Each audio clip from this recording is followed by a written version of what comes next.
CommonSensei here, and welcome back to the I'm Just Sayin video podcast, where I serve as your host and your tour guide through the minefield of liberal stupidity, idiocy, and absolute ridiculousness. Now, we've got a pretty good show for you here tonight. We're going to talk a little bit about some things that Dr. Fauci said about masks. Once again, oh my God. Also, we're going to go into some things that are pretty surprising about the good doctor.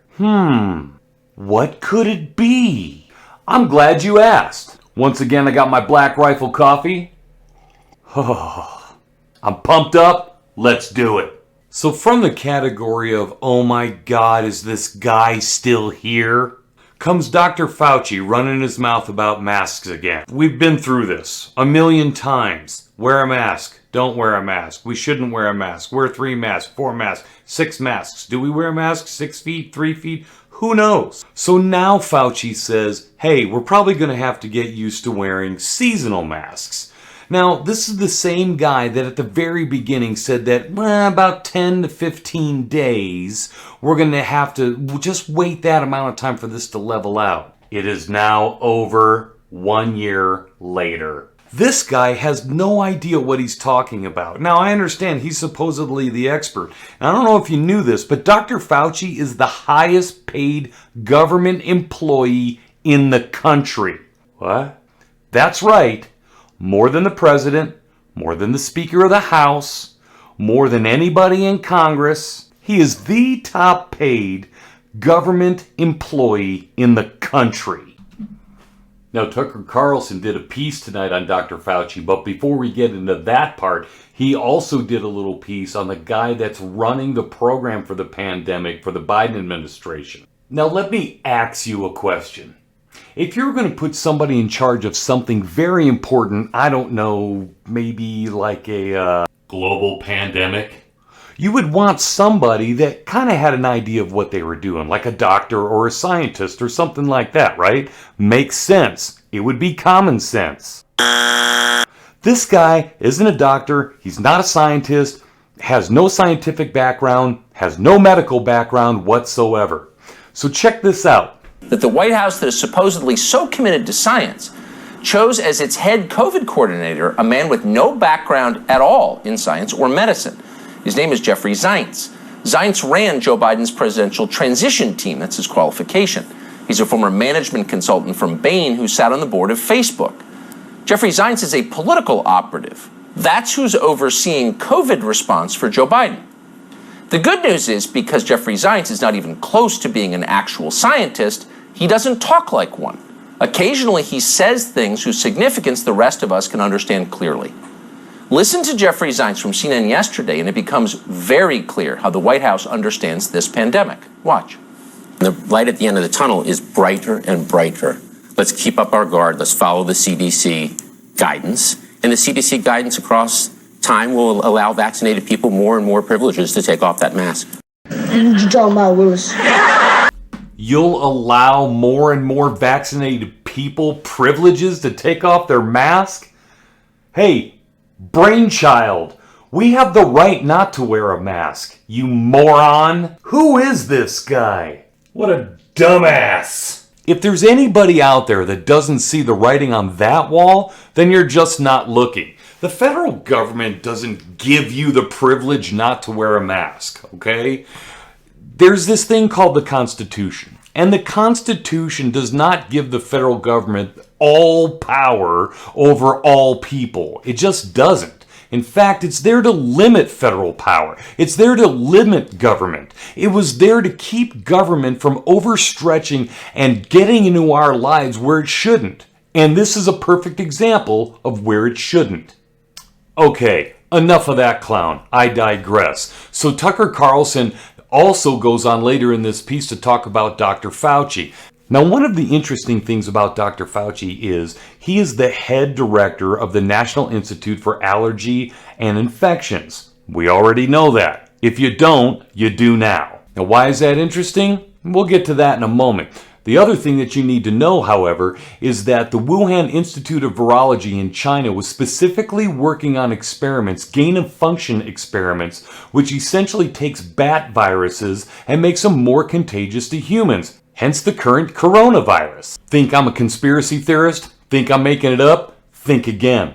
So the institute that Dr. Fauci runs, you know, the one he gets paid so much money for the US government, guess what? They gave funding to the Wuhan Institute of Virology in order to, yes, you guessed it, experiment with bat viruses. That's right, sport fans. The US government funded this lab from 2014 until 2019 for 5 years. This is absolute fact. This is not fiction.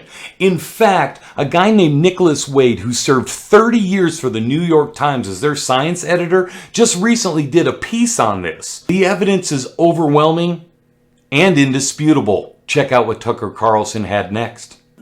We cannot recommend more strongly a new piece by Nicholas Wade, who for more than 50 years has been one of the preeminent science writers in the world. For 30 years, Nicholas Wade worked for the New York Times. He edited the science section there. But this piece did not run in the New York Times. It ran on Medium. And the piece explains where this virus almost certainly came from. Wade lays out a nearly insurmountably large amount of evidence that this virus originated at the Wuhan Institute of Virology in central China. At the time the outbreak began last fall, the Wuhan lab was conducting experiments on how to make bat viruses infectious to human beings. Those experiments were funded by American tax dollars. Those experiments were, their funding, approved and directed by Tony Fauci in Washington.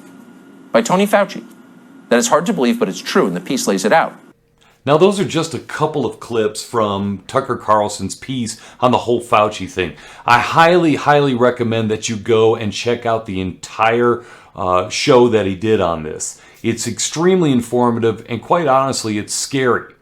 Tony Fauci knew that this was going on. He knew it. He helped fund it through the U.S. government. Your tax dollars, my tax dollars, went to go fund these experiments in a lab that was considered a level 2 safety lab. What does that mean? That means that there were no safety protocols in place when this happened. It is indisputable. None of this happened in a wet market the way that they explained it. What really happened was the first diagnosed patients to ever have this disease were lab workers from the Wuhan lab. Take that for what you will. Congratulations, Dr. Anthony Fauci, because of your unwillingness to be real with the people of America, and because you decided to kind of just sweep all this under the rug and tell everybody what they can and can't do. Yes, you guessed it, you earned the Jackass of the Week award. Okay, so why does all of this even matter? This is all a form of control. It truly is. You're being told what to wear, where to go, how far you can stay away from people, where you can go eat, where you can't go eat. It's absolutely ridiculous. This was supposed to go on for about 2 weeks. It has now been over a year, as we discussed earlier. Here's the thing. This is what Democrats do. This is what liberal Democrats do. Why did Fauci do this? He didn't think anybody would catch it at all. He didn't think that the American public was smart enough to put 2 and 2 together. Liberals gain, keep, and exercise power over the masses simply by preying on the ignorance of the ill-informed or the uninformed voter. But people are figuring it out. They're figuring out the liberals for who they really are. Take the African American community, for example. By and large, historically, the African American community has voted Democrat. Now, that's actually kind of surprising because here's a couple of things that you may or may not know. Number one, most Southern plantations in the 1800s that had slaves owned by Southern Democrats. Number two, the Emancipation Proclamation that freed the slaves, Abraham Lincoln was the president. Guess what? Founding member of the Republican Party. Number three, Martin Luther King Jr. was a Republican. Number four, the Civil Rights Act of the 1960s was passed by a Republican Congress. Not one Democrat voted for it. Number five, the KKK was founded, yes, you guessed it, by Southern Democrats.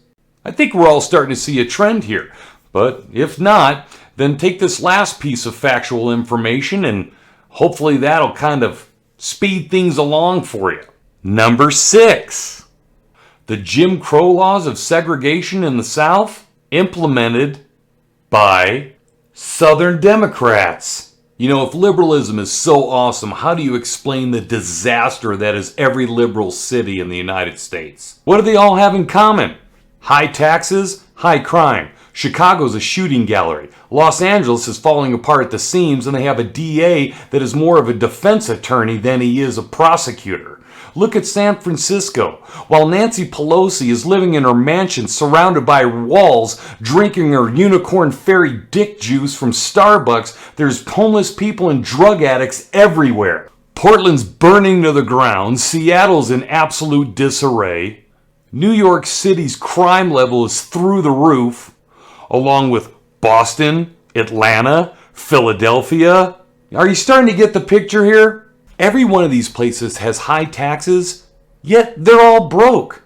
How is that possible? Where is this money going to? You know, liberals and Democrats sure like to talk about how communities of color can't get out of poverty. Guess what? When you tax the crap out of people, it's very hard for them to emerge and actually make something of themselves financially when you're taking everything they've got. It doesn't matter what skin color you have, what ethnicity you are, what religion, or what gender.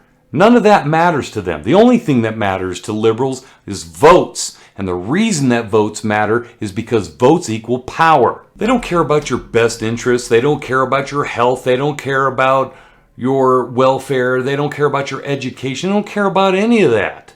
Okay? They're lying to you. Stop voting for them. You know, liberals are always talking about how Republicans and conservatives are all about big business. They don't care anything about the little man. But you know, it's really weird that most of the richest people in the country are liberals. I don't see them giving their money to anybody. Let's look at the list, shall we? Oprah is a liberal. Bill Gates is a liberal. Warren Buffett is a liberal. Mark Cuban is a liberal. Jeff Bezos, CEO of Amazon, liberal. Founder of Facebook, Mark Zuckerberg, liberal. CEO of Twitter, Jack Dorsey, liberal.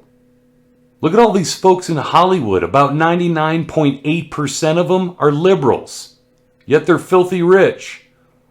Look at all these professional athletes talking all about systemic racism, talking all about how the system keeps everybody down, except for them.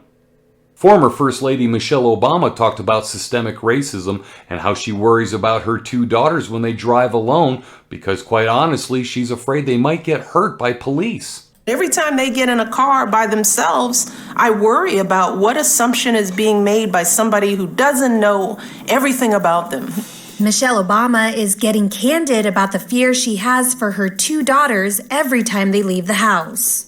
In an interview with CBS This Morning, co-host Gayle King, the mom of 2, says the innocent act of getting a driver's license is enough to put fear into the hearts of Black parents. And so much of what is going on is that if you've been raised to assume that all Black people are X, in the case of interactions with Black men and police officers, sadly, it can also often lead to death. I guess all those Secret Service agents aren't doing their job. Here's the thing. You were the First Lady of the United States of America. Your husband was the president.